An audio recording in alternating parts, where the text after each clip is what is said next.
Les affreux Jojo. Si t'as peur de rire, coupe la radio.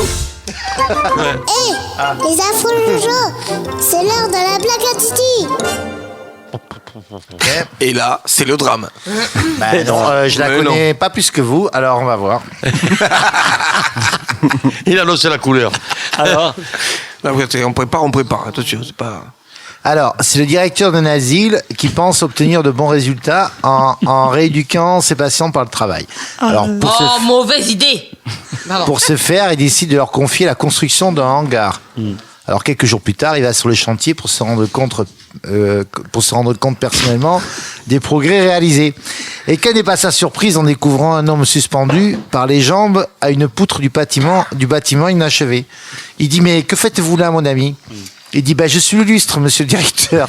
Mais c'est ridicule, voyons. Descendez immédiatement, vous allez vous faire mal. Et le lendemain, le directeur revient sur le chantier pour voir si ses pensionnaires n'ont pas inventé une nouvelle originalité. Et lorsqu'il arrive devant le hangar, il trouve son équipe d'ouvriers assis par terre, les bras croisés. Eh ben, s'étonne-t-il, vous travaillez pas aujourd'hui? On voudrait bien, monsieur le directeur, mais on n'a plus de lumière.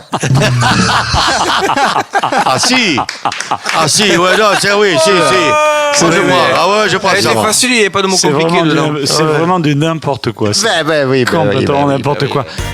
Les affreux Jojo. Bon, alors les affreux Jojo, qu'est-ce qui se passe maintenant? Ouais. Des absurdités, en veux-tu en voilà, Christo. Absurde, mais alors complètement absurde. S'endormir en voiture, c'est très dangereux. S'endormir à vélo, c'est très rare. S'endormir à pied, c'est très con. C'est absurde. Je me suis endormi à vélo, moi, une fois. Non. Si, quand j'allais à l'école une fois petit, je me suis endormi à vélo. Sur le sort-chemin, j'ai foncé dans un portail. Voilà le résultat. Voilà le résultat. Et ouais. Comme me disait Jérôme l'autre jour à un mec qui insistait trop, ce que je te dis, c'est pas une menace, c'est de la persuasion renforcée. Vous saisissez la nuance. Ouais, c'est de la poésie Jérôme. C'est vrai, non, allez, soyons sérieux. Vous voyez, moi, par exemple, j'ai plein d'amis dans le showbiz. Je sais pas, Mimi Mati, je l'ai connue quand elle était toute petite. Hein.